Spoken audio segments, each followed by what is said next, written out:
Marvel Rivals isn't a clone of Overwatch. In fact, it feels like a real Overwatch 2. Kinda. I'm better. I am better. So I'm in the alpha for Marvel Rivals, and with 7 hours under my belt now, I'm ready to put in another 8 after I'm done with this video, because for those of you that don't know, Marvel made a 6v6 hero shooter, and this might be the best thing Marvel's done since Endgame. I am not kidding. Now, I know what you're thinking right off the bat. Brad, isn't this just discount Overwatch? There's no way a game like this could possibly take on Blizzard and actually... Wait, what did you just do? Oh, yeah, there's destructible environments. Oh, that's pretty... Is that Spider-Man? Oh yeah, he's like a Genji on crack. His web swinging's pretty good, and it feels like they ripped him out of the Insomniac games. I mean, it's literally Yuri, and yeah, he's pretty tough to learn, but dude, he's so fun. What is that? Oh, Doctor Strange? Yeah, imagine if Reinhart could fly and had a portal gun, and don't even get me started on Starlord, because this guy is so cool. The game even has a built-in theater mode. Oh, also, do you want to join my faction? We're gearing up for the tournament mode, and well, there's a cash prize for it, and they're adding comp tomorrow, so we can all gear up and kind of train for it. And oh, by the way, it's 6v6. Oh my god, it's more of a sequel to Overwatch than Overwatch 2 is. Yeah, that's what I said.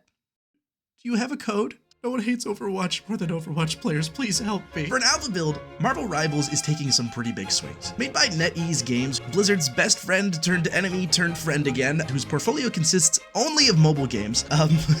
We'll get to it. I went into this alpha skeptical, because if you Google NetEase Games, their reputation is, well, they make mobile games, but as soon as the game launched, I realized I was in for a treat. Right off the bat, this game's quality is crazy. When you see a menu like this, where the characters pop out, have demo abilities, difficulty rankings, show their synergies, and oh yeah, recommend strategies and combos for how to use them, it's pretty clear to me that NetEase Games knows what they're doing. You see, this game already answers a problem Overwatch has: learning curve. As someone who got into Overwatch pretty late into the game, I remember being completely overwhelmed by this screen.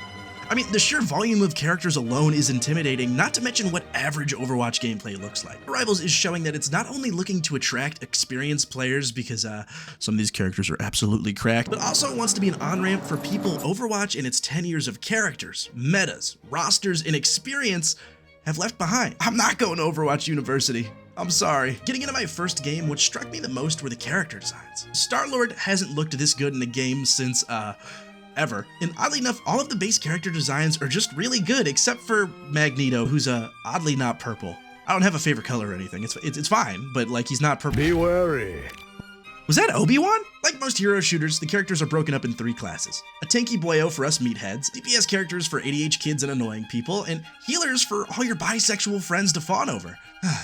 Equality. To give you an example of how fun the kits are, I mean, just look at Starlord. I ended up picking him first because this guy Frame1 picked Spider-Man, and honestly, I'm glad he did, because Starlord goes crazy. I've seen a lot of people immediately compare him to Tracer because, oh my god, 2 guns and he moves around fast, but guys, he's not Tracer. He's if Soldier 76, High Noon, and Amazon Alexa had a baby, because he's so chill to play. He's armed with laser-like submachine guns. His left shift lets him fly around for a few seconds. Right click does this sick dodge and reload thing. His E is, Reaper ult, and his actual ult is aimbot. Oh my god, and surprisingly, every character in this game is kind of built like this, and well, it makes sense because they get to learn from all of Overwatch's mistakes and start fresh. I think I struck the mother load.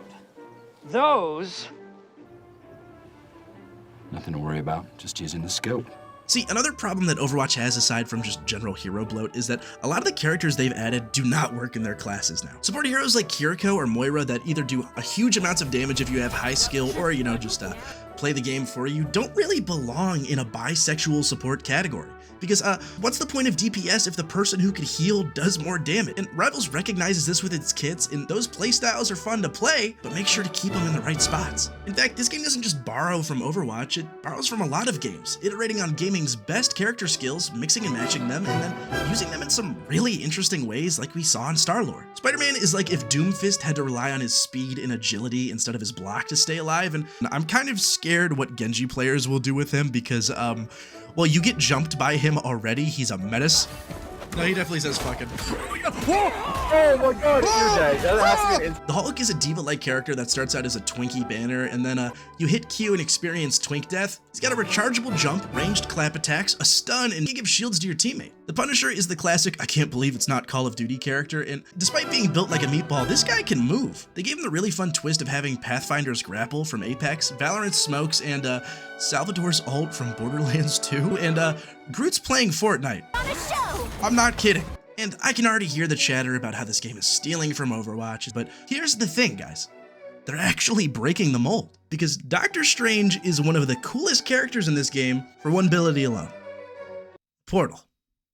Two portals. You can put down 2 portals. Not only does this ability completely change how you approach attacking and defending points in game modes like hardpoint, cart push, or tug of war, because suddenly a whole team can come from anywhere, but they're Portal 2 portals.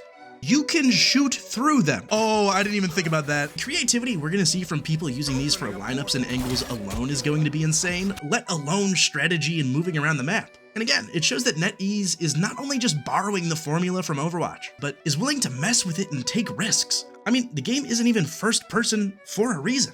FPS games are great for shooting. I mean, first-person shooter, it's in the name, but one thing that first-person perspective games have always struggled with is melee. From Skyrim's combat to Genji from Overwatch, and, well, Dying Light where it actually works pretty good. First-person melee combat is really hard to get right. When you're approaching characters like Spider-Man, Magic, Hulk, and Black Panther, if you went first person, you'd have to compromise a huge amount of what makes those characters special to work as an FPS. Can you imagine a first-person Spider-Man game? Oh, I'm gonna be sick. To put it simply, the third-person angle was something I was really skeptical of, but for what this game's trying to do, it actually works pretty well. There are moments where Spider-Man genuinely looks and feels like he was ripped out of the Insomniac games. Magic plays like a Devil May Cry character, and the Hulk feels like he's in an open-world PS2 game, and when you put these really fun melee characters in an already chaotic formula, it just works. And again, it kind of blows my mind how well this playtest is going. I mean, it feels less of an experiment and more of a warning shot to Overwatch. Because it is.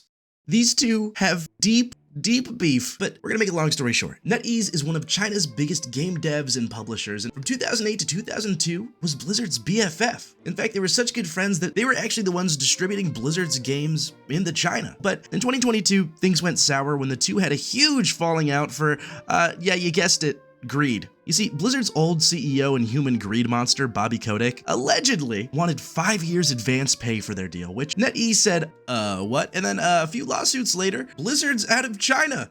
And NetEase is pissed, like statuing up a giant World of Warcraft statue. Pissed. And while these two made up last month, since, you know, Xbox is just going around buying and closing every studio they can get their hands on, I like money. Bobby got his $375 million to fuck off, and that was it. We're partners again, right? But it's when I look over this chain of events that I can't help but speculate, and well, we love our gossip here.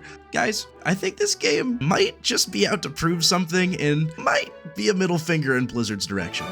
While Overwatch has become a shadow of itself, canceling promised features, collaborating with Porsche and K-pop bands, which banger song, but Marvel Rivals is laying the foundation for something great. I mean, what kind of alpha launches with a working theater mode? Clash of Clans faction systems apply to mine today. Competitive mode on day 2, a feature where everyone gets play of the game at the end of the round if you click on their name, and a story that's already progressed more than Overwatch's story has in the past 8 years. They're still on this, and part of me, maybe naively, thinks that a game being this good gameplay-wise off the bat can start to wake up the giant. These guys have history, right? Like, come on, do something, get up. Guys, I didn't make that thumbnail for no reason or for clickbait. We want Blizzard to sweat and try to do better. We could get 2 cakes. I think with Marvel Rivals, a lot of people were really stressed out about that first word, which honestly, I don't really get because, yeah, Marvel's Avengers sucked, but even I can recognize that Guardians and Midnight Sun are pretty good. In fact, I'm surprised people aren't worried about NetEase because, again, if you Google them, there's some red flags. You see this, guys? I learned from multiverses. I'm a growing boy. I wouldn't call them a Chinese EA because that literally exists, but look, they're a super corporation. They abandon games. They help make Diablo immortal. They make gacha games. They made Diablo immortal. Do you guys not have phones? Yeah. This is their first real swing at a quote-unquote real game, and yet I'm kind of optimistic. I mean, I feel like this is kind of a good matchup. With Marvel and its massive well of characters to dig into tied to a game like this, it really plays to its strengths. For a hero shooter, that logo is a blessing. It's the it factor. No one's gonna care about Paladins, even if it has better gameplay than Overwatch because, well, people are attached to and love these characters. Wooden is one of my favorite types of brain rot. It's high noon is iconic even today, and Shell Bebop is practically a brand of his own on TikTok. You can't just start from zero with a hero shooter or any character-based game today because, well, the love is already there. And What IP has been more dominant in pop culture in the last decade than Marvel? Spider-Man alone is going to get people to flock to this game. He's the biggest superhero ever. And then add in other icons like Iron Man, Hulk, Groot. And that's just the stuff that's in the game now. It's that Guess Who game of who's next that keeps these games alive and really offers some of the best marketing that exists in games. I mean, Multiverses has been gone for a year, lost all of the faith in its fans, and somehow the Mark Hamill Joker is reviving this thing. Motherfuckers, I'm still not over this. You guys are getting excited over this slop? I'm sorry, I'm getting upset. I can't do it again. I can't do it again. Marvel just has such a pool of characters to draw from. I mean, imagine it's Deadpool, Wolverine, Ant-Man, Daredevil, that one guy in all of the Spider-Man movies, or cool comic book characters like Squirrel Girl or Jeff the motherfucking Shark. Literally anything is fair game here, and that's where NetEase comes into the partnership. I mean, monetizing in a game like this is pretty good and pretty harmless, all things considered. It's like I said in live service sucks. If the game's good, free, and well, the purchases are optional, everybody eats. Spider-Punk's already in the game, World Hulk is already in the game, and it's in third person so you can actually see them. Oh my god! And I'm gonna get real here. The game's not perfect. It's a little stuttery at times, and the balancing needs work because Wanda can do, oh, it's Wanda from WandaVision! She's solo ulting me! That, and, what happened? This should probably get nerfed just a little bit, but the way I view it, damage tweaks are way more fixable than an inherently broken game, and well, if they wanted to do the money squeeze, why did they keep microtransactions out of this? I mean, they could have pulled a Multiverses and started selling a founder pack from the start, right, guys? Obviously, at the end of the day, it's a free-to-play live service game, and it's gonna need to make money. It's an alpha right now, it's really early to say how things are gonna go, but I gotta say, they didn't need to make the battle pass free, include premium currency, not allow in-game purchases yet, and then make a heater of a game on top of all of that. Each character design shows so much care and love, and this game was made by people who are fans of Marvel and hero shooters. It's in details like these pop-out animations in the main menu that show such effort on something that, well, it could have just been a highlight, but they took their time with it, and that's a really good sign. This game doesn't feel like a cash grab aesthetic change of Overwatch. No, that's Overwatch 2.